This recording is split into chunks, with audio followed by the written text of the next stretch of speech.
নমস্কার, রনিতার রান্নাঘরে সবাইকে স্বাগত। আজ বানাচ্ছি তেল পটল। পটল খেতে একদমই পছন্দ করে না, পটলের নাম শুনলে নাক সিটকায়, তাদেরকে একবার এইভাবে পটল বানিয়ে দিয়ে দেখুন, এক থালা ভাত খেয়ে নেবে।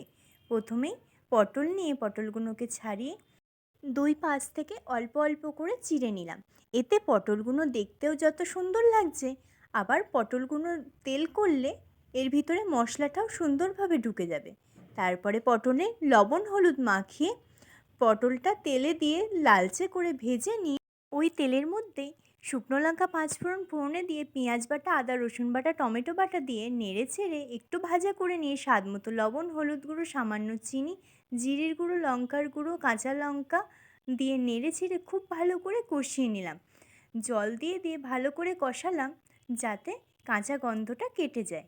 তেল ছেড়ে দিলে পরিমাণ মতো জল দিয়ে আগে থেকে ভেজে রাখা পটলগুলো দিয়ে দিলাম। পটলগুলো দিয়ে একটু ফুটে উঠলে ঢাকনা চাপা দিয়ে 10 মিনিট ফুটিয়ে নিয়ে ঢাকনা খুলে আবারও 5 মিনিট ফুটিয়ে ঝোলটা ঘন হয়ে আসলে কাঁচা তেল ওপর থেকে ধনেপাতা কুচি ছড়িয়ে নামিয়ে নিলেই রেডি আজকের তেল পটল।